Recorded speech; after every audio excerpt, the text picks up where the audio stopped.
मेरे राम का मुकुट भींग रहा है। यह विद्यानिवास मिश्र का एक ललित निबंध है, छोटा सा निबंध है। और इसमें जो है मेरे राम का मुकुट भींग रहा है निबंध में, इसका क्या प्रतीक है, मतलब क्या है? राम का मुकुट क्यों भीग रहा है?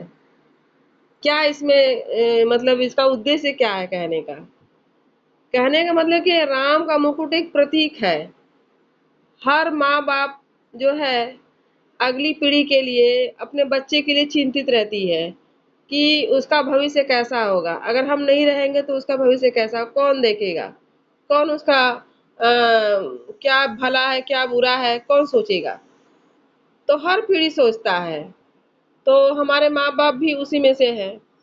चाहे वह भगवान ही मनुष्य के रूप में जन्म लिए हो, उनके बारे में भी हम लोग उनकी भी माँ वैसे ही सोचती हैं जैसे कि सामान्य जो मनुष्य सोचते हैं अपने बच्चे के बारे में। जैसे भगवान राम का जब 14 साल का वनवास हुआ था, तो माँ कौशल्या जो है वो भी चिंतित रहती हैं। कोई भी माँ नहीं चाहेगी कि उसके लड़के का वनवास हो। मतलब 14 साल का मतलब क्या होता है, एक आधा जिंदगी चले जाना, 14 साल 20 साल। तो वो भी चिंतित रहती है कि आज जो है राम का जो मुकुट है, जो कल राजा बनने वाला था, आज वो भीग रहा है, आज वो रखा हुआ है। और मेरा जो लड़का है बाहर में कहाँ कहाँ का धक्का खाएगा, कैसे कैसे वह जिएगा।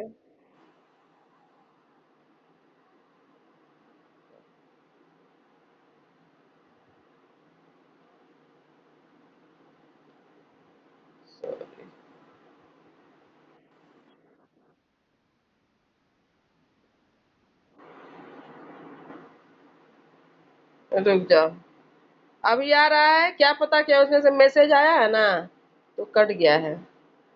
अभी आ रहा है। हेलो। हेलो।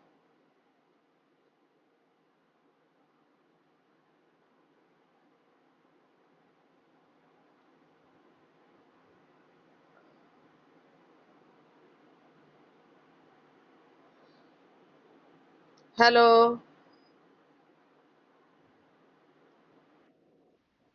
अभी आ रहा है आवाज?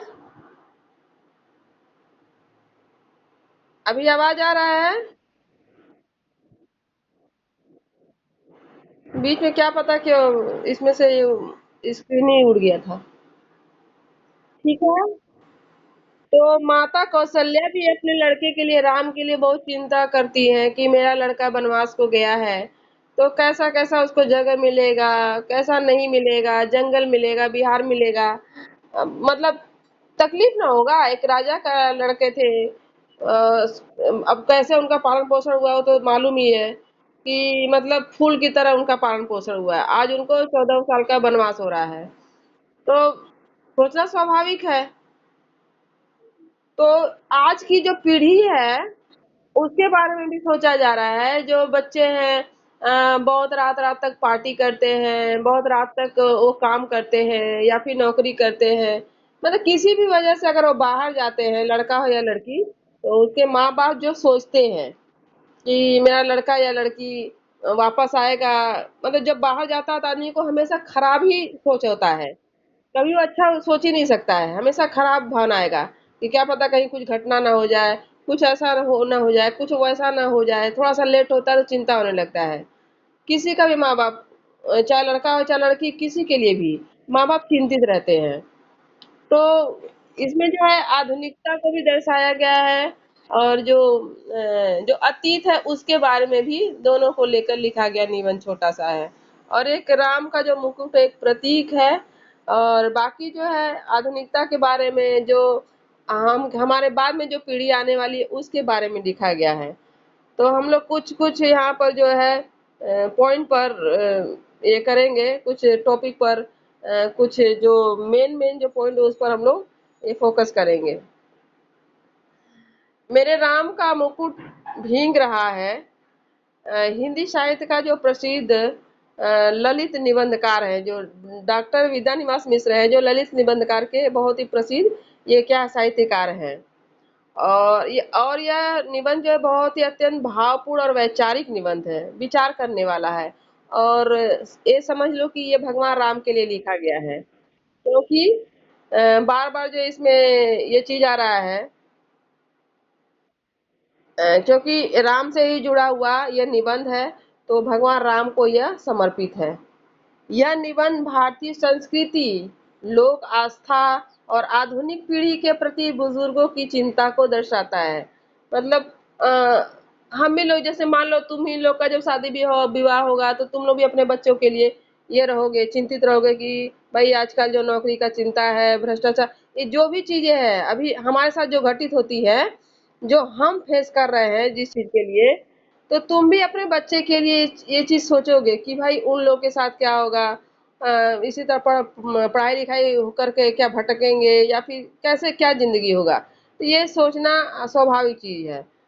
तो आजकल का जो सोच है हम लोगों का, लेट नाइट जो पार्टी है, फिर आधुनिकता की तरफ जितना हम लोग बढ़ रहे हैं, तो उसको लेकर माँ बाप जैसे खाना है, सोना है, उठना है, ये सारी चीजों को लेकर क्या है, बिल्कुल जो हमारी पीढ़ी और इसकी जो पहले की है या इसके बाद की आएगी, बिल्कुल अलग अलग है। तो उसके बारे में चिंतित होते हैं जो हमारे बुजुर्ग है, जो हमारे बड़े हैं। यहाँ इस निबंध का मुख्य सारांश दिया गया है। कुछ अंश हम लोग पढ़ेंगे, कुछ अंश जो है, और बाद में हम लोग टेक्स्ट पढ़ेंगे। कथा की जो शुरुआत कहाँ से होती है, यह एक घरेलू घटना से शुरुआत होती है इसकी। और लेखक जो है घर पर उनका एक युवा मेहमान लड़का है, और उनका अपना बेटा जो है में एक संगीत कार्यक्रम देखने जाते हैं। हाँ, उनका एक लड़का है जो कि यंग है, और वो रात में क्या कहाँ जाता है, म्यूजिक प्रोग्राम में, मतलब गाने के प्रोग्राम में जाता है। रात को 1 से 2 बज जाते हैं, लेकिन वो वापस नहीं लौटता है। बाहर में जो बारिश, बहुत ही तेज वर्षा हो रही है। लेखक और उनकी बूढ़ी दादी, लड़का का जो दादी है, मतलब जो लेखक है, और उनकी माँ जो है, वो क्या होते हैं, बहुत चिंतित हो जाते हैं कि भाई गाना सुनने गया किसी प्रोग्राम में, वो लौटा क्यों नहीं है। स्वाभाविक है, किसी को भी चिंता होगी। राम का मुकुट जो एक प्रतीक है किस चीज का, चिंता के इन्हीं क्षणों में लेखक की चेतना जो है अतीत और लोक गीतों में चली जाती है। अतीत मतलब जो बीत गया है, और लोकगीत में चली जाती है। उन्हें अपनी नानी या दादी द्वारा जो गाए जाने वाले एक अवधि लोकगीत का कुछ पंक्ति याद आता है, और मतलब वो गा रही हैं उनकी दादी। मोरे राम के भीजे मुकुटवा, लक्ष्मण के पटुकवा, मोरी सीता के भीजे सिंदूरवा, तो राम घर लौटे ही। मतलब इसका होता है कि वनवास के समय माता जो कौशल्या चिंता कर रही हैं अपने पुत्र राम के बारे में, कि जब पानी बरसता होगा तो मेरे राम का जो मुकुट है वो भीगता होगा, लक्ष्मण का जो है कमरबंद वो भी भीगता होगा, और सीता की जो मांग का सिंदूर है वो भी भीगता होगा। यहाँ राम का मुकुट केवल एक राजा का मुकुट नहीं दिखा रहा है, बल्कि वह भारतीय संस्कृति, मर्यादा, मानवीय मूल्य और गौरव का प्रतीक यहाँ पर है। चाहे वो सिंदूर है माँ सीता का, चाहे लक्ष्मण का कमरबंद हो, चाहे भगवान राम का मुकुट हो, ये क्या है, हमारे कल्चर, हमारी भारतीय संस्कृति, मर्यादा और मानवीय जो मूल्य है, मोरल जो वैल्यू है, और गौरव का ये प्रतीक दिखाया गया है यहाँ पर। ये है, इसका मतलब यही है। मुकुट, राम का जो मुकुट के कहने का मतलब यही है कि यह हमारी संस्कृति, मर्यादा, मानवीय मूल्य और गौरव का एक क्या है, ये सिंबल है, प्रतीक है। तीसरा पॉइंट पर हम जाते हैं कि आधुनिक पीढ़ी बनाम लोक चिंता। मतलब आधुनिक जो अभी जो हम लोग हैं, इस पीढ़ी के, आधुनिक पीढ़ी के लोग और उनकी चिंता के बारे में, आधुनिक जो माँ बाप है वो क्या सोच रहे हैं, अपनी जो आने वाली पीढ़ी है उनकी क्या चिंता है। लेखक सोचते हैं कि आज की युवा पीढ़ी जो रात को बाहर रहती है, कुछ न कुछ, कोई ना कोई प्रोग्राम होते रहता है, और आधुनिकता और उस श्रृंखलता में डूबी हुई है। मतलब आधुनिकता की होड़ लगी हुई है, मतलब दिखावा। आधुनिकता का मतलब क्या होता है? दिखावा, आडंबर, कि भाई उसके पास वो चीजें तो हमारे पास क्यों नहीं चीजें हैं। वो कर सकता तो हम क्यों नहीं कर सकते हैं। हालांकि उसको जरूरत नहीं है, लेकिन दिखाने को है कि भाई तुम्हारे पास ये एक तल्ला है तो मेरे पास दो तल्ला होगा, तुम्हारे पास फ्रिज है तो मेरे पास वॉशिंग मशीन फ्रिज दोनों है। तो ज्यादा जो चीजें हमको जरूरत भी नहीं है वो चीजें हम खरीद ले रहे हैं। ये इसका मतलब यही है, आधुनिकता का मतलब यही है कि हम अपने लिए कम करते हैं, दूसरों के लिए करते हैं, क्योंकि इससे हमको लगता है कि हमारी शान बढ़ेगी। तो ये बहुत ही खराब चीज है। आधुनिकता में ये जो चीजें हैं, जो दौड़ चली है एक दूसरे को दिखाने की, बहुत ही दुर्भाग्यपूर्ण है। वे संकटों से बेपरवाह हैं। क्या आने वाला संकट है फ्यूचर में, उनको कोई चिंता नहीं है। किसको? जो युवा पीढ़ी है, जो आधुनिक पीढ़ी है। लेकिन जो बुजुर्ग पीढ़ी है वह कौशल्या की तरह ममता और चिंता से भरी है। हाँ, जो हमारी अतीत की जो पीढ़ी थी, इसके पहले जो पीढ़ी थी, अगर उसमें किसी चीज की थी, अगर किसी चीज का अगर उनके पास संपत्ति है, वह था ममता और चिंता। ममता, ह्यूमैनिटी, मानवता, ये सारी चीजें। लेकिन आधुनिकता की जो यह देन है कि आज न आदमी के पास न ममता है, न दया है, न मानवता है। किसी का दुख किसी को सुनने का कोई टाइम ही नहीं है। कोई दुख, अगर कोई दुखी आदमी है तो उसको वो इग्नोर करके आगे बढ़ जा रहा है, भाग रहा है आदमी। कोई किसी को यहाँ पर सुनने वाला नहीं है। अगर कोई सोचे कि मेरे दुखों को सुखों को, या कोई उसके बारे में पूछ ले दो वर्ड, भाई आप कैसे हैं, क्या चल रहा है, अभी ये आदमी ये भी नहीं पूछ रहा है। मतलब ये आधुनिकता का दुर्भाग्य है कि लोग हृदयहीन या मानवताहीन होते जा रहे हैं। ह्यूमैनिटी नहीं रह गई है। ये बहुत खराब चीज है। लेखक को एहसास होता है कि हजारों साल बीत जाने के बाद भी भारतीय मानस में राम का दर्द और उनके भीगने की चिंता उतनी ही ताजा है। कहने का मतलब, भले ही आधुनिकता का युग आ गया है, फिर भी हम राम के वंशज हैं। हमारे अंदर मर्यादा भी अभी है, दर्द भी है, चिंता भी है, और ममता भी भरी है। क्योंकि हम किसके वंशज हैं? हम राम के वंशज हैं। और भीगने की चिंता उतनी ही ताजा, मतलब हम अपनी जो पीढ़ी, जो हमारी अगली जो पीढ़ी आने वाली है, हम उसके बारे में चिंतित भी रहते हैं। कहने का मतलब जैसे कौशल्या अपने राम के बारे में चिंतित थी कि जब मेरा बेटा बाहर जा रहा है 14 साल के लिए तो किस अवस्था में होगा, वैसे ही आज की भी पीढ़ी जो है, आज की भी पीढ़ी के लिए जो हमारे बुजुर्ग है, पूर्वज हैं, वो बहुत ही चिंतित रहते हैं कि हमारे जो पीढ़ी आने वाली है या फिर इसका भविष्य कैसा होगा, कैसे उसको नौकरी मिलेगी, कैसे उसको रोजगार मिलेगा, कैसे भ्रष्टाचार युग में सब कुछ ईमानदारी से काम होगा। उसकी चिंता अभी वैसे ही है जैसे कौशल्या को भगवान राम की थी। हर माँ अपने बच्चे में राम को देखती है और उसकी सुरक्षा के लिए क्या करती है? वह चिंतित रहती है। हमारी जो है सनातन जो संस्कृति है, उसमें जो है हर माँ जो है अपने लड़के को राम के रूप में देखती है और उसकी सुरक्षा के लिए वह चिंतित रहती है। ऐसा नहीं है कि जो बड़ा हो गया तो उसको हम पश्चिमी देश की तरह छोड़ दें। भाई अब तुम 18 साल के हो गए, 21 साल के हो गए, अब तुमको जैसी जिंदगी जीना है वैसे जियो। नहीं, हमारी संस्कृति ऐसी नहीं है। हम जब तक जीवित रहते हैं तब तक अपने बच्चे के बारे में सोचते रहते हैं। बच्चे भले ही न सोचे, बच्चे भले ही बिगड़ जाए, लेकिन जो हमारे बुजुर्ग हैं, हमारे जो पहले की जो पीढ़ी है, हमसे जो पुरानी पीढ़ी है, वो आज भी हमारे बारे में अच्छा ही सोचते हैं। ये क्यों? क्योंकि हम राम के वंशज हैं। निबंध का मूल संदेश क्या है? मैसेज क्या है?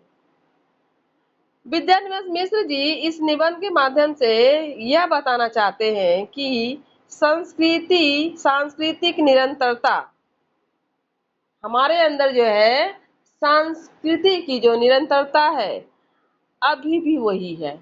हम आधुनिक भले हो गए हैं, लेकिन हमारी जो जड़ें हैं जो है आज भी लोक साहित्य और मर्यादा पुरुषोत्तम राम के आदर्शों से जुड़ी हुई है। हम क्यों नहीं बदल पा रहे हैं? हम क्यों नहीं आधुनिकता में पूरा सराबोर हो जा रहे हैं?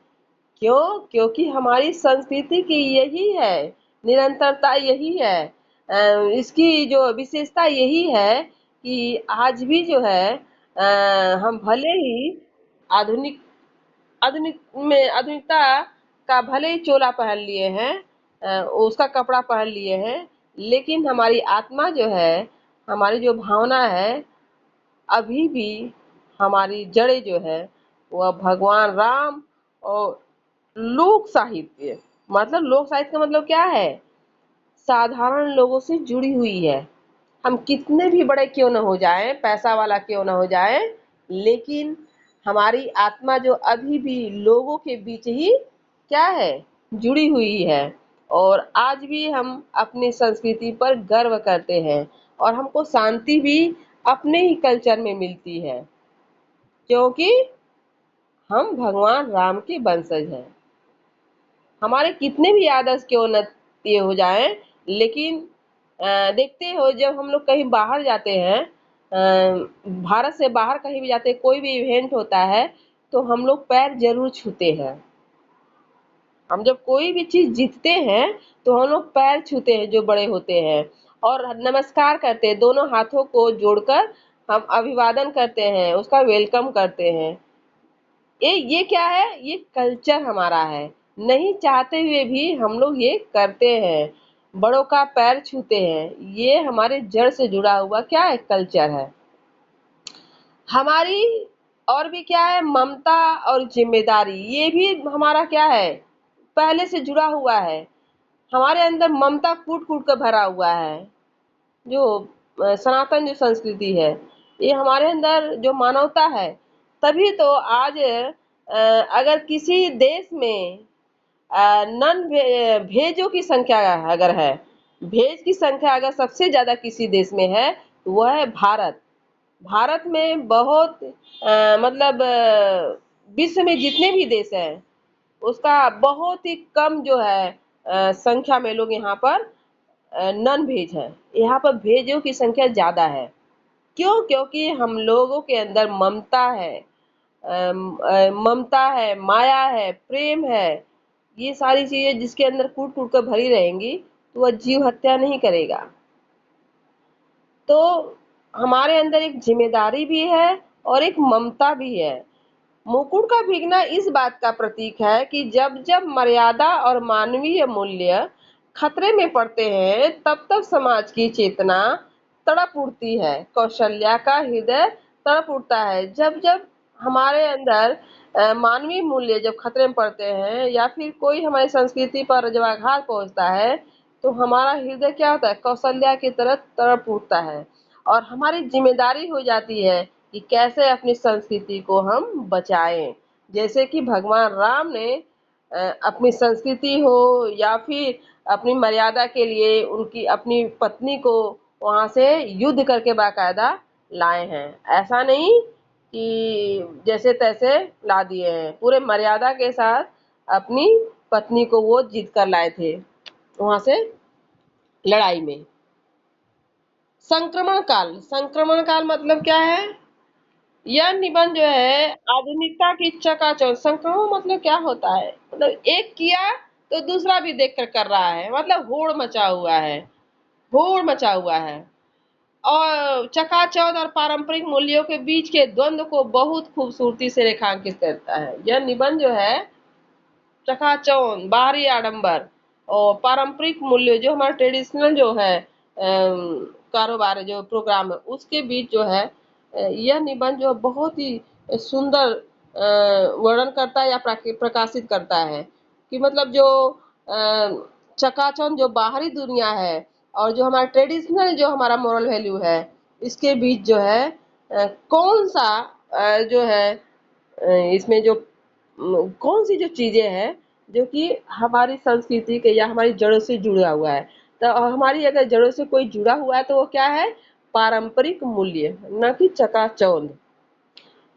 अंत में जब बच्चे घर सुरक्षित लौट आते हैं तो लेखक को क्या मिलता है? एक राहत मिलता है, लेकिन उनके मन में यह हमेशा चिंता बनी रहती है कि इस आधुनिक और अनिश्चित संसार में हमारे राम मतलब आने वाली पीढ़ी और हमारे मूल्य का मुकुट सुरक्षित रहे, वह भीगे नहीं। कहने का मतलब यह है कि इस चकाचौंध, हाँ, इस आधुनिकता की होड़ में हमारे बच्चे कहीं खो न जाएं। और भगवान करे कि हमारे राम का मुकुट जो है सुरक्षित रहे। कहने मतलब हमारे बच्चे सुरक्षित रहें और इस आधुनिकता में न बहें, और अगर हम बह जाएंगे तो समझ जाओ कि हमारा अस्तित्व या संस्कृति भी नष्ट हो जाएगी।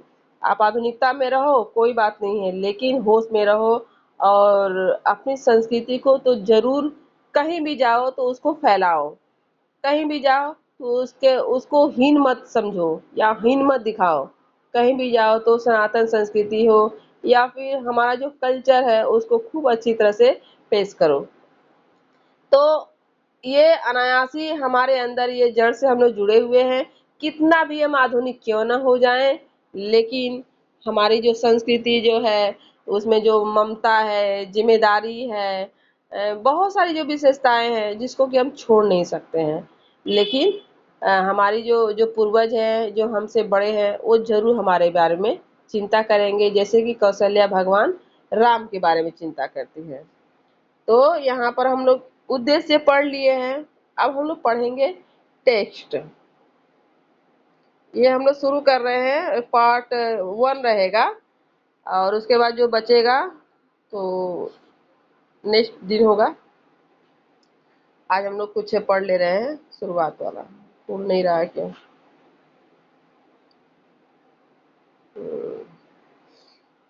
देखिए, आप लोग पहले हम जो दिए हैं ना पीडीएफ, उसको खोल लीजिए।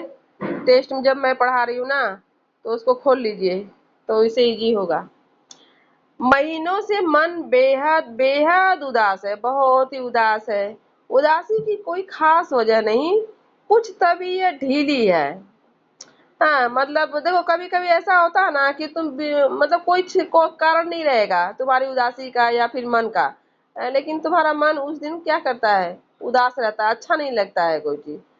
तो इसमें भी वही है, लेखक का जो मन है कोई वजह नहीं, कारण नहीं है उदास होने का, फिर भी वह उदास है। कुछ तबीयत मतलब ठीक नहीं लग रही है, कुछ आसपास के तनाव और कुछ उनसे टूटने का डर, खुले आकाश के नीचे भी खुलकर सांस लेने की जगह की कमी। जिस काम में लगकर मुक्ति पाना चाहता हूँ उस काम में हजार बाधाएं, कुल ले देकर उदासी के लिए इतनी बड़ी चीज नहीं बनती। फिर भी रात रात नींद नहीं आती।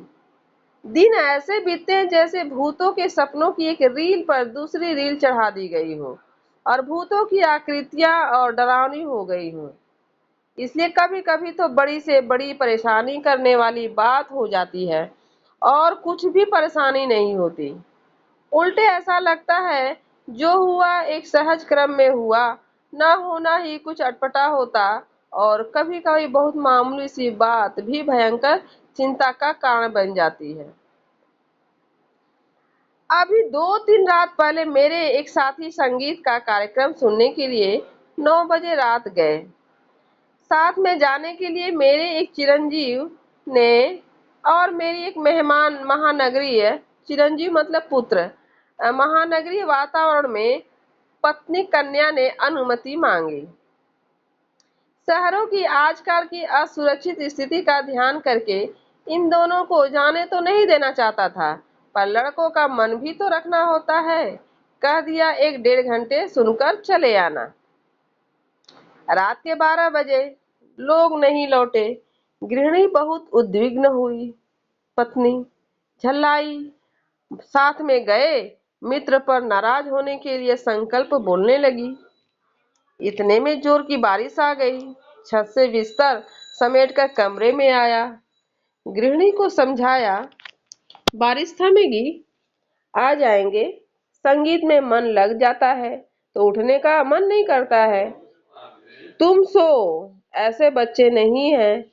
पत्नी किसी तरह शांत होकर सो गई, पर मैं व्याकुल हो उठा, अकुला उठा। बारिश निकल गई, ये लोग नहीं आए। बरामदे में कुर्सी लगाकर राह जोहने लगा। दूर कोई भी आहट होती तो उदग्र होकर फाटक की ओर देखने लगता। रह रह कर बिजली चमक जाती थी और सड़क दीप जाती थी। सड़क दीप मतलब बिजली चमकने में क्या होता है, रोशनी होता है ना। दीप मतलब रोशनी आ जाती थी। पर सामने की सड़क पर कोई रिक्शा नहीं, कोई चिड़ै का पूत नहीं, मतलब कोई एक चिड़ै का पूत नहीं, मतलब कोई चिड़िया का बच्चा नहीं।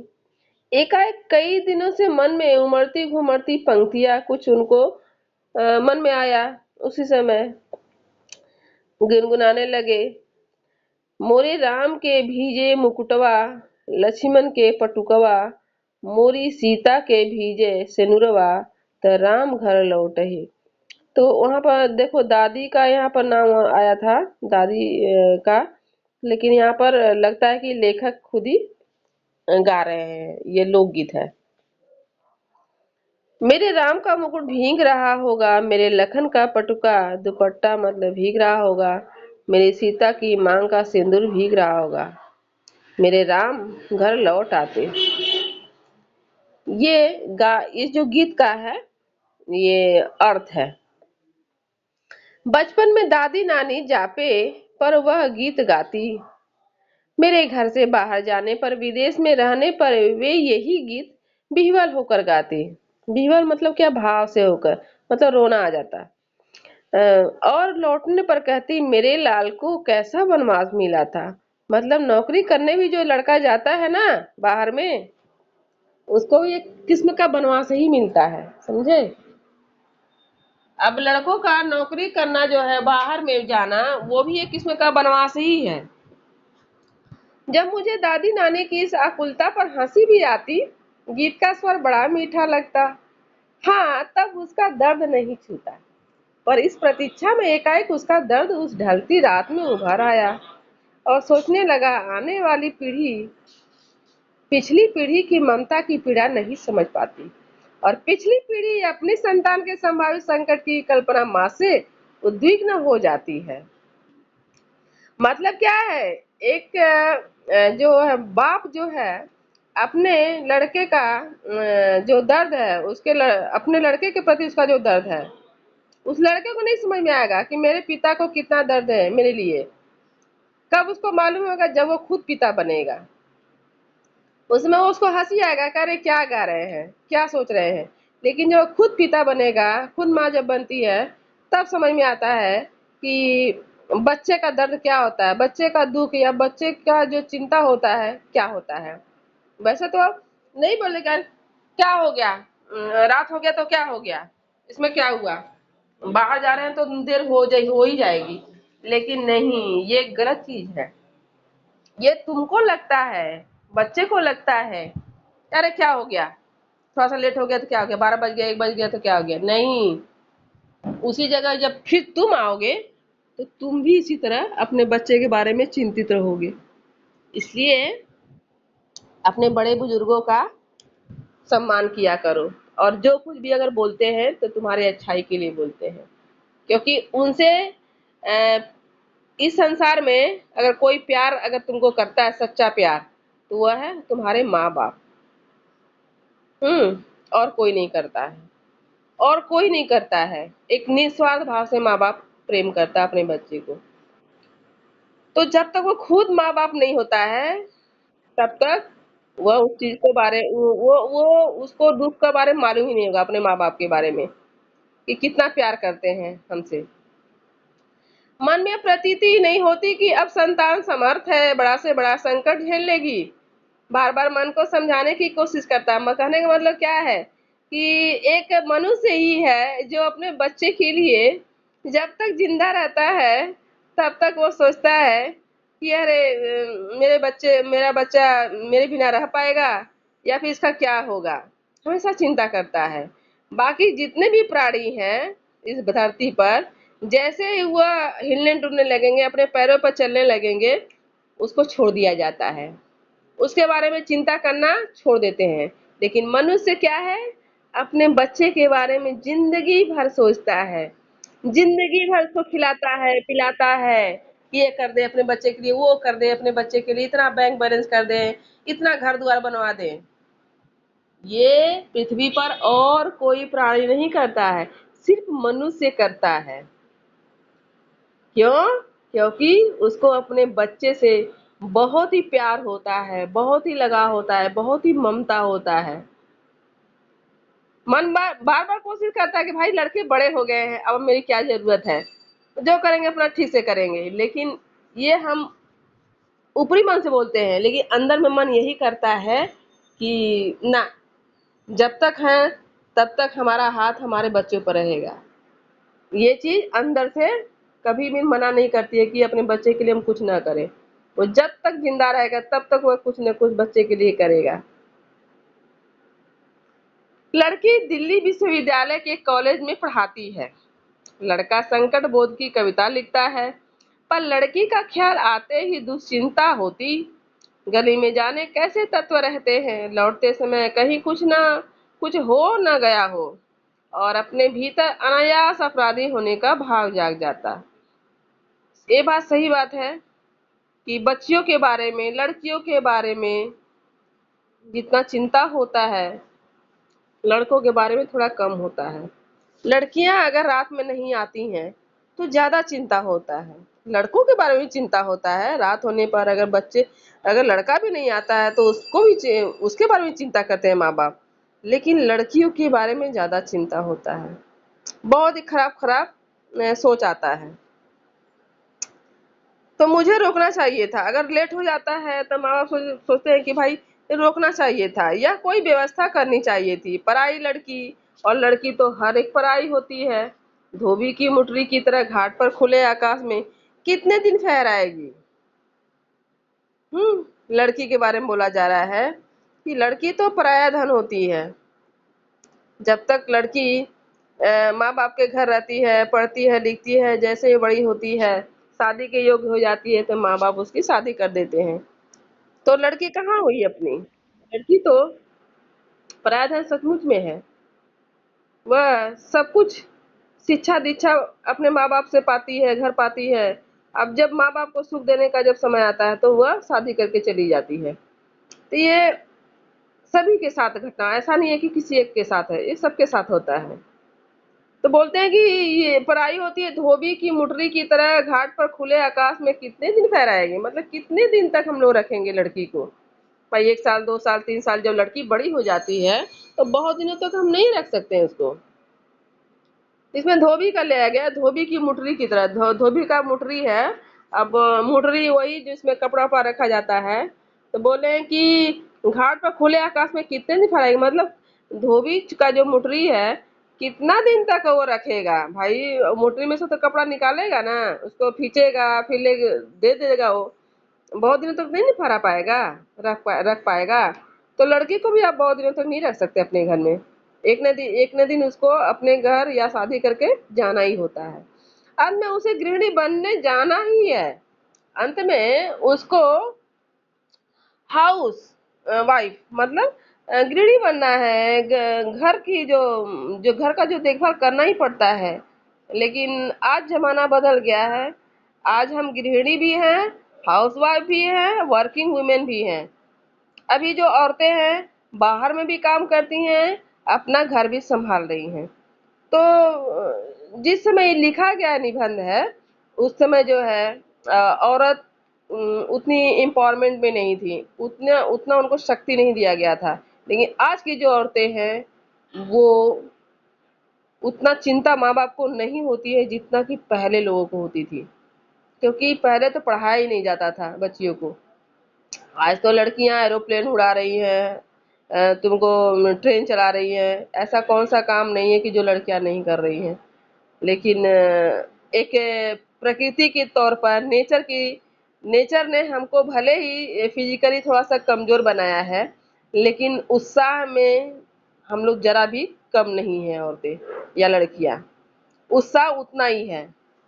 फिजिकली रूप से भले ही थोड़ा सा हम लोग कमजोर हैं, लेकिन उत्साह अगर किसी में है तो बड़ा से बड़ा काम कर सकता है। तो आज औरतें कर रही हैं, लड़कियां कर रही हैं, हर क्षेत्र में आगे हैं। तो जिस समय यह निबंध लिखा गया है उस समय औरतों का, लड़कियों का जमाना नहीं था, बहुत ही दबा कर रखा जाता था उस समय। उस समय औरत का मतलब होता है एक वस्तु होती थी, मतलब गृहिणी, तुमको लास्ट में घर का काम ही करना है, ये था। मन फिर घूम गया कौशल्या की ओर, लाखों करोड़ों कौशल्याओं की ओर, और लाखों करोड़ों कौशल्याओं के द्वारा मुखरित एक अनाम अरूप कौशल्या की ओर। इन सब के राम वन में निर्वासित हैं, पर क्या बात है कि मुकुट अभी भी उनके माथे पर बंधा है, और उसी के भीगने की चिंता है, इतनी चिंता है। क्या बात है कि आज भी काशी की रामलीला आरंभ होने के पहले एक निश्चित मुहूर्त में मुकुट की ही पूजा सबसे पहले की जाती है। भाई मुकुट को क्यों पूजा की जाती है? राम तो है नहीं, राम तो बनवास ले गए हैं। क्या बात है कि तुलसीदास ने कानन को सत अवध समाना कहा, और चित्रकूट में ही पहुंचने पर उन्हें कली की कुटी कुचाल दिख पड़ी। क्या बात है कि आज भी वनवासी धनुर्धर राम ही लोकमानस के राजा राम बने हुए हैं। कहीं ना कहीं इन सब के बीच एक संगति होनी चाहिए। ऐसा क्या बात है कि भगवान राम राजा भी न होकर मर्यादा पुरुषोत्तम राम बने हुए हैं, और वो नहीं भी है तो भी उनके मुकुट का पूजा हो रहा है। तो ये कैसे, इनके बीच एक संगति तो कुछ न कुछ तो होनी चाहिए, समझ में नहीं आ रहा है क्यों हो रहा है ऐसा। अभिषेक की बात चली, अभिषेक मतलब जिस पर अभिषेक किया जाता, अर्पण किया जाए, जैसे शिवलिंग पर हम लोग जल अर्पण करते हैं, दूध अर्पण करते हैं, उसको अभिषेक बोलते हैं, चढ़ावा। मन में अभिषेक हो गया और मन में राम के साथ राम का मुकुट प्रतिष्ठित हो गया। मतलब अगर मन में ही अगर राम के मुकुट के प्रति हमको श्रद्धा है तो राम के मुकुट पर ही हम क्या करते हैं, अभिषेक जल चढ़ाते हैं, चढ़ा देंगे। मन में प्रतिष्ठित हो, अगर मन में हमने सोच लिया है, इसलिए राम ने राजकीय वेश में उतारा, राजकीय रथ से उतरे, राजकीय भोग का परिहार किया, पर मुकुट तो लोगों के मन में था, कौशल्या के मातृ स्नेह में था। वह कैसे उतरता? वह मस्तक पर विराजमान रहा, और राम भीगे तो भीगे, मुकुट न भीगने पाए, इसकी चिंता बनी रही। राजा राम के साथ उनके अंगरक्षक लक्ष्मण का कमरबंद दुपट्टा भी प्रहरी की जागरूकता का उपलक्षण न भीगने पाए, और अखंड सौभाग्यवती सीता की मांग का सिंदूर न भीगने पाए। सीता भले ही भीग जाए, राम तो वन से लौट आए, सीता को लक्ष्मण फिर निर्वासित कराए, पर लोकमानस में राम की वन यात्रा अभी नहीं रुकी। मुकुट, दुपट्टे और सिंदूर के भीगने की आशंका अभी भी साल रही है। कितनी अयोध्याएं बसी उजड़ी, पर निर्वासित राम की असली राजधानी, जंगल का रास्ता अपने कांटों, कुशों, कंकड़ों, पत्थरों की वैसी ही ताजा चुभन लिए हुए बरकरार है, क्योंकि जिनका आसरा साधारण गंवार आदमी भी लगा सकता है, वे राम तो सदा निर्वासित ही रहेंगे, और उनके राजपाट को संभालने वाले भरत अयोध्या के समीप रहते हुए भी उनसे भी अधिक निर्वासित रहेंगे। निर्वासित ही नहीं बल्कि एक काल कोठरी में बंद जिला वतनी की तरह दिन बिताएंगे। मतलब जिलावती मतलब क्या होता है? मतलब जो जिसका जो जल गया हो, जिसका कि जो आत्मा जो जल जाए, मतलब क्या है, राम राजा भी नहीं बन पा रहे हैं, और भरत यहाँ पर राम को 14 साल का वनवास भी हो गया है, और जिसके लिए भगवान राम को वनवास मिला था, और वो खुद ही राजा बनने के लिए तैयार नहीं हुए हैं, उनके मुकुट को उसी सिंहासन पर रख दिए हैं। या अगर किसी का अधिकार है राजा बनने का, अगर कोई है योग्य है, वह है भगवान राम। तो मतलब क्या है, बहुत ही खराब स्थिति हो जा रही है कि सभी कुछ क्या हो गया, बर्बाद हो गया। और वहां पर उनके पिता जो जनक है, ये है जनक, सॉरी,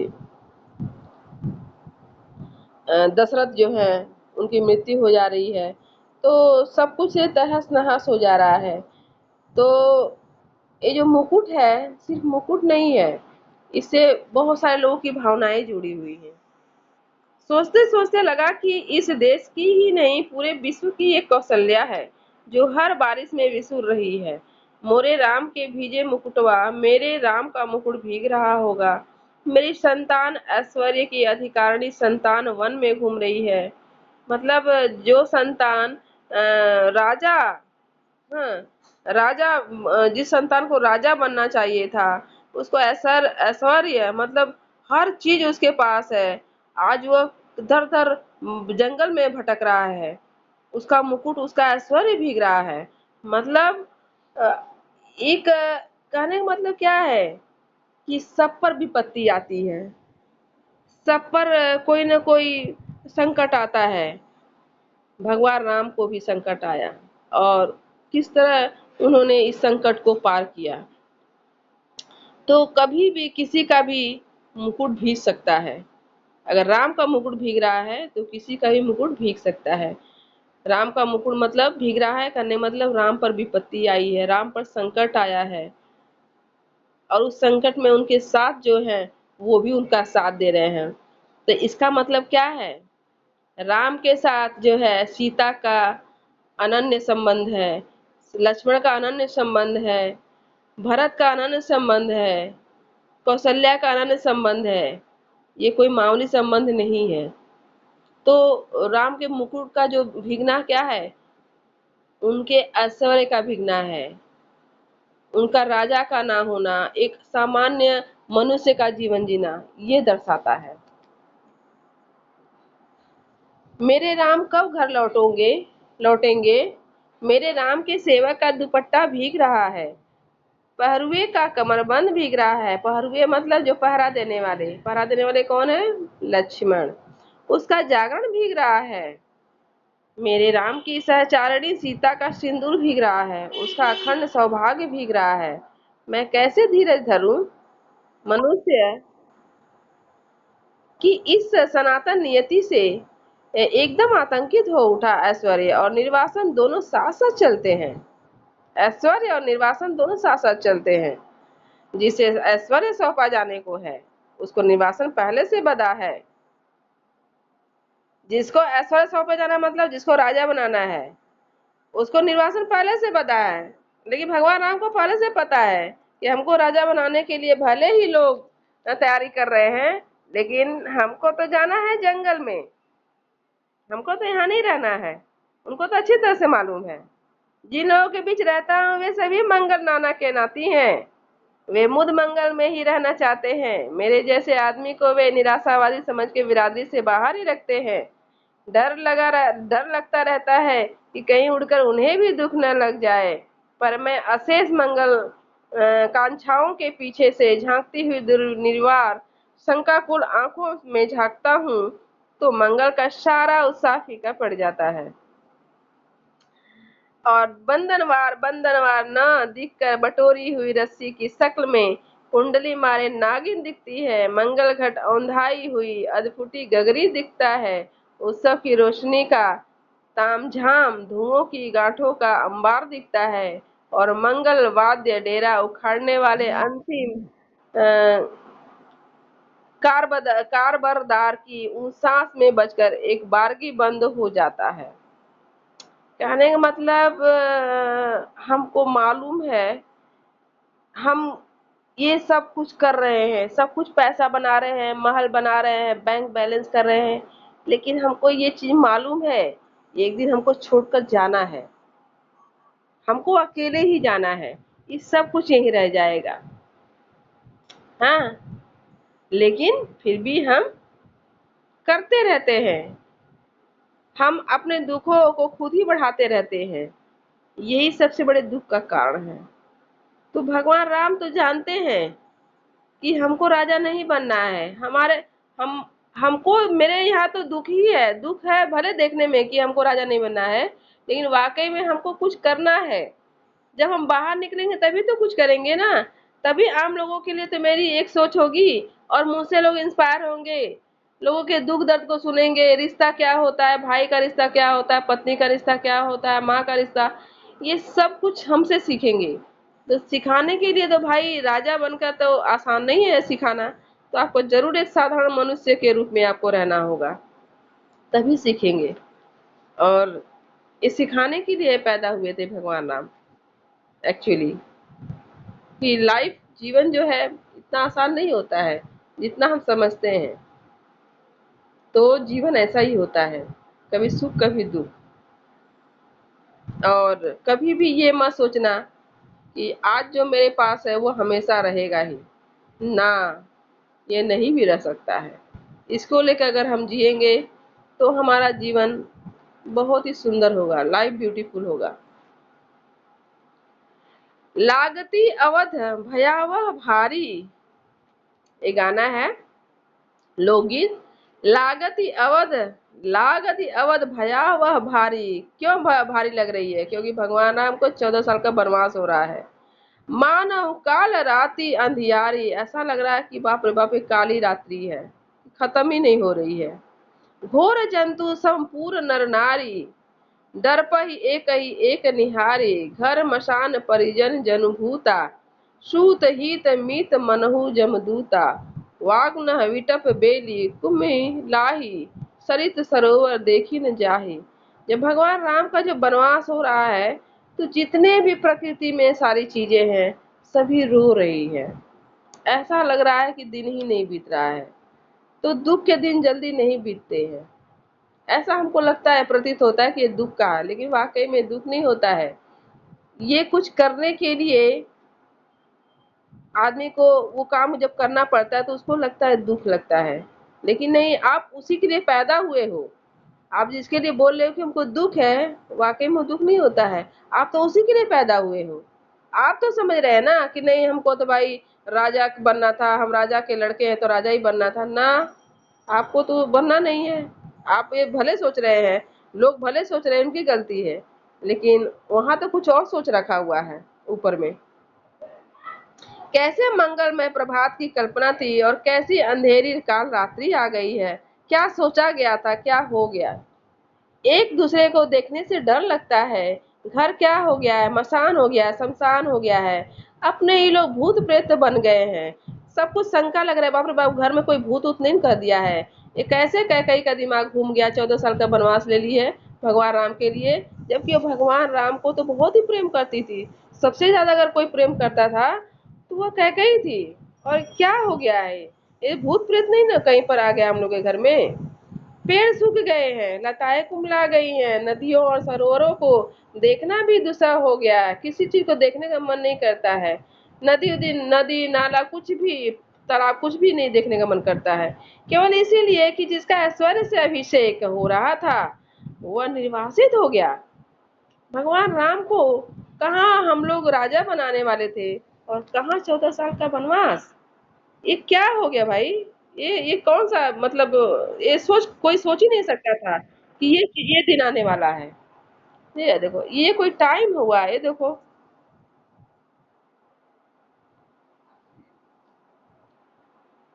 ये लोग बाद में चला क्यों जाता है हमको समझ नहीं आता है, जब नहीं पढ़ना रहता है तो बाद में बोलेगा समझ में नहीं आया है। वह निर्वासित हो गया, उत्कर्ष की ओर उन्मुख समष्टि का चैतन्य अपने ही घर से बाहर कर दिया गया। उत्कर्ष की मनुष्य के ऊर्ध्व नमुख चेतना की यही कीमत सनातन काल से अदा की जाती रही। सनातन मतलब पहले से ही। इसीलिए जब कीमत अदा कर दी गई तो उत्कर्ष कम से कम सुरक्षित रहे, यह चिंता स्वाभाविक हो जाती है। राम भीगे तो भीगे, राम के उत्कर्ष की कल्पना न भीगे। वह हर बारिश में, हर दुर्दिन में सुरक्षित रहे। कौन? मुकुट। नर के रूप में लीला करने वाले नारायण निर्वासन की व्यवस्था झेले, पर नर रूप में उनकी निस्वरता का बोध दमकता रहे। पानी की बूंदों की झालर में उसकी दीप्ति छिपते न पाए। उस नारायण की सुख सेज बने अनंत के अवतार लक्ष्मण भले ही भीगते रहे, उनका दुपट्टा, उनका अहर्निशी जागर न भीजे। शेषी नारायण के ऐश्वर्य का गौरव अनंत शेष के जागर संकल्प से ही सुरक्षित हो सकेगा, और इन दोनों का गौरव जग जननी आद्या शक्ति के अखंड सौभाग्य श्रीमंत सिंदूर से रक्षित हो सकेगा। उस शक्ति का एक निष्ठ प्रेम पाकर राम का मुकुट है, क्योंकि राम का निर्वासन वस्तुतः सीता का दोहरा निर्वासन है। मतलब यहाँ पर सीता का भी दूसरा निर्वासन है। एक तो अपने बाप के घर से आई, वहां से कितना दुख होता है अपने बाप का, अपने माँ का वहां से छोड़ना, फिर उसके बाद वो ससुराल भी उनको नसीब नहीं है। तो सबसे ज्यादा अगर अगर किसी को है तो समझ जाओ कि सीता को है। हम लोग राम को बोले लेकिन सीता को भी, सीता की तरफ किसी का ध्यान नहीं जा रहा है। और मेरे हिसाब से सबसे ज्यादा दुख अगर किसी को है तो लक्ष्मण और उनकी जो पत्नी थी उर्मिला को, क्योंकि राम सीता तो साथ साथ हैं, लेकिन यहाँ तो लक्ष्मण और उर्मिला एकदम अलग अलग है। तो बहुत सारे कैरेक्टर हैं जो कि वहाँ पर ध्यान नहीं गया है जो साहित्यकार है, लेकिन मेरे हिसाब से राम और लक्ष्मण का सबसे बड़ा योगदान है यहाँ पर वनवास में। राम तो लौटकर राजा होते हैं, पर रानी होते ही सीता राजा राम द्वारा वन में निर्वासित कर जाती है। हाँ, दोबारा जब उनको ताना दिया जाता है कि भगवान राम ने कैसे ले लिया सीता को बिना परीक्षा लिए, क्योंकि वह तो रावण के यहाँ से होकर आई है, वो क्या कैसे वो शुद्ध हो सकती है, उनका परीक्षा लिया जाए। उसको ताना भी कौन मारा है? धोबी अपने पत्नी को, के हम भगवान राम नहीं है कि तू कहीं से भी आएगी किसी के घर से और मैं तुम्हें रख लूंगा। तो ये चीजें जब वहां पर अयोध्या में लोग एक दूसरे से बात कर रहे हैं तो भगवान राम को पता लग जाता है, और उसके बाद ही वो सीता के साथ वो अग्नि परीक्षा करते हैं। अग्नि नहीं, सॉरी, वो बोलते हैं कि मतलब उसको उनको फिर से जंगल में छोड़ाओ। और उसके बाद क्या कितना उसके बाद वो फिर लाते हैं, और उसके बाद फिर अग्नि परीक्षा होती है, तो उसमें भी 2 पास हो जा रही है। फिर उसके मतलब क्या, जनता के कहने से भी भगवान राम क्या है, वो जनता का ही सुनते हैं, वो पत्नी धर्म नहीं निभाते हैं जो निभाना चाहिए, वो लोगों की बातें सुनते हैं। तो यहाँ पर तो सीता को ज्यादा झेलना पड़ रहा है। राम के साथ लक्ष्मण है, सीता है। सीता वन्य पशुओं से घिरी हुई विजन में सोचती हैं, प्रसव की पीड़ा हो रही है, कौन इस वेला में सहारा देगा, कौन प्रसव के समय प्रकाश दिखलाएगा, कौन मुझे संभालेगा, कौन जन्म के गीत गाएगा। जब सीता जी को फिर से दोबारा वनवास के लिए भेजा जाता है तो लव और कुश का उस समय जन्म होता है, और उस समय लोगों का रहना बहुत जरूरी है, अपने लोगों का रहना बहुत जरूरी है। जब एक औरत, जब उसके पेट में जब बच्चा होता है तो सीता के आसपास कोई नहीं था उनका अपना, जंगल में एक कोई था तो एक ऋषि थे। तो कैसे कैसे भगवान माँ सीता ने कैसे दुखों का पहाड़ उन पर टूटा है। सबसे ज्यादा दुख समझ अगर मेरे हिसाब से है तो माँ सीता को था। कोई गीत नहीं गाता, सीता जंगल की सूखी लकड़ी बीनती हैं, कैसे कैसे देखो जीवन बिता रही हैं, जलाकर अंजोर करती हैं और जुड़वा बच्चों का मुंह निहारती हैं। दूध की तरह अपमान की ज्वाला में चीत कूद पड़ने के लिए उफनता है, और बच्चों की प्यारी और मासूम सूरत देखते ही उस पर पानी के छींटे पड़ जाते हैं, उफान दब जाता है। पर इस निर्वासन में भी सीता का सौभाग्य अखंडित है। वह राम के मुकुट को तब भी प्रमाणित करता है, मुकुटधारी राम को निर्वासन से भी बड़ी व्यथा देता है, और एक बार और अयोध्या जंगल बन जाती है। स्नेह की रसधार रेत बन जाती है, सब कुछ उलट पलट जाता है। भभूति के शब्दों में पहचान की बस एक निशानी बच रहती है। दूर ऊंचे खड़े तटस्थ पहाड़, राजमुकुट में जड़े हीरो की चमक के सैकड़ों शिखर एकदम कठोर, तीखे और निर्मम। यहाँ पर कुछ पंक्ति है जो कि संस्कृत में लिखा गया है। पूरा यत्र यस्त्रोतः पुलिन मधुना तत्र सरिताम विपर्यांसम यातो घन विरल भावः छितुरुहामु वहो हम कालादृष्ट्यम हयपरमिव मन्ये वनविदम वनमिंद निवेशः शैलानम शैलानम तदीद मिति बुद्धि बुद्धि दृढ़यति। मतलब राम का मुकुट इतना भारी उठता है कि राम उस बोझ से खरा उठते हैं, और इस वेदना के चित्कार में सीता के माथे का सिंदूर और दमक उठता है। सीता का वर्चस्व और प्रखर हो उठता है। कुर्सी पर पड़े पड़े यह सब सोचते सोचते सारे 4 बजने को है आए, इतने में दरवाजे पर हल्की सी दस्तक पड़ी। चिरंजीवी निचली मंजिल से ऊपर नहीं चढ़े। सहमी हुई कृष्णा मेरी मेहमान। अब यहाँ पर जो लेखक है अपने घर के बारे में बोल रहा है। मतलब राम का जो कहानी है या सीता की जो कहानी उसके माध्यम से हम आधुनिकता को दर्शा रहे हैं कि कैसे कैसे जो पिछली जो पीढ़ी थी हमारी कैसे दुखों को सह कर आगे बढ़ी, कितने दुखों का पहाड़ पड़ा। और आज की जो पीढ़ी है उनको किसी चीज की चिंता ही नहीं है। अब फिर लेखक जो अपने मतलब मेन जो उसका जो लाइफ उस पर आ रहा है कि कुर्सी पर पड़े पड़े यह सब सोचते सोचते वो सोच रहे हैं उसने में उतने में 4 बज गया है और दरवाजे पर एक दस्तक पड़ती है। किसकी? चिरंजीवी। वो जो लड़का है उसका नाम चिरंजीवी है। निचली मंजिल से ऊपर नहीं चढ़े, सहमी हुई कृष्णा, डरी हुई कृष्णा, मेरी मेहमान लड़की बोली दरवाजा खोलिए। आंखों में इतनी कातरता कि कुछ कहते नहीं बना, सिर्फ इतना कहा कि तुम लोगों को इसका क्या अंदाज होगा कि हम कितने परेशान रहे हैं। भोजन दूध धरा रह गया, किसी ने भी छुआ नहीं। मुंह ढांप कर सोने का बहाना शुरू हुआ। मैं भी स्वस्ति की सांस लेकर बिस्तर पर पड़ा, पर अर्धचेतन अवस्था में फिर जहाँ खोया हुआ था वहीं लौट गया। अपने लड़के घर लौट आए, बारिश से नहीं संगीत से भीग कर। मेरी दादी नानी के गीतों में के राम लखन और सीता अभी भी वन वन भीग रहे हैं। तेज बारिश में पेड़ की छाया और दुखद हो जाती है। पेड़ की हर पत्ती से टप टप बूंदें पड़ने लगती है। तने पर टिके तो उसकी हर नस नस से अपलावित होकर बारिश पीठ गलाने लगती है। जाने कब से मेरे राम का मुकुट भीग रहा है और बादल है कि मूसलाधार ढरकाए चले जा रहा है। इतने में मन में एक चोर धीरे से फुसफुसाता है, हे राम, तुम्हारे कब से हुए? तुम किसकी जिसकी बुनाहट पहचान में नहीं आती, जिसके व्यक्तित्व के ताने बाने तार तार होकर अलग हो गए हैं। तुम्हारे कहे जाने वाले कोई भी हो सकते हैं कि वह तुम कह रहे हो मेरे राम। और चोर की बात सच लगती है, मन कितना बटा हुआ है, मनचाही और अनचाही दोनों की तरह की हजार चीजों में। दूसरे कुछ पतियाएं भी, पर अपने ही भीतर प्रतीति नहीं होती कि मैं किसी का हूँ या कोई मेरा है। पर दूसरी ओर यह भी सोचता हूँ कि क्या बार बार विचित्र से अनमनेपन में अकारण चिंता किसी के लिए होती है? वह चिंता क्या पराये के लिए होती है? वह क्या कुछ भी अपना नहीं है? फिर इस अपने अनमनेपन में ही क्या राम अपनाने के लिए हाथ नहीं बढ़ाते आए हैं? क्या न कुछ होना और न कुछ बनाना ही अपनाने की उनकी बढ़ी हुई शर्त नहीं है? तार टूट जाता है, मेरे राम का मुकुट भीग रहा है, यह भीतर से कहाँ पाऊं? अपनी उदासी से ऐसा चिपका, अपने संकरे से डर से ऐसा रिश्ता, राम को अपना कहने के लिए केवल उनके लिए भरा हुआ हृदय कहाँ पाऊं? मैं शब्दों के घने जंगलों में हिरा गया हूँ, मतलब खो गया हूँ।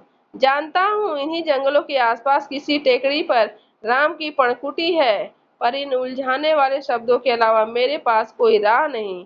शायद सामने उपस्थित अपने ही मनोराज्य के युवराज, अपने बचे खुचे स्नेह के पात्र, अपने भविष्य के संकट की चिंता में राम के निर्वासन का जो ध्यान आ जाता है, उनसे भी अधिक एक बिजली से जगमगाते शहर में एक पड़ी लिखी चंद दिनों की मेहमान लड़की के एक रात कुछ देर से लौटने पर अकारण चिंता हो जाती है। उसमें सीता का ख्याल आ जाता है। वह राम के मुकुट या सीता के सिंदूर के भीगने की आशंका से जोड़े न जोड़े। आज की दरिद्र अर्थहीन उदासी को कुछ ऐसा अर्थ नहीं दे देता जिसे जिंदगी ऊब से कुछ उबर सके। मतलब आज की जो लाइफ है ना उससे वह लेखक बहुत ही चिंतित है, बहुत ही उदासीन है। उसे जो बाहर जो जिंदगी है, जो दिखावापन है, उससे बहुत उसको चिंता होती है। उसको ये जो आधुनिकता की जो होड़ है, जो दिखावापन है, चकाचौंध की जो जिंदगी है, वो बहुत ही उसको देख कर उदासीन होता है। और जो राम का जो हम लोग राम के जो वंशज है, राम का जो आदर्श है, वह उनको लग रहा है कि हम लोग भूलते जा रहे हैं।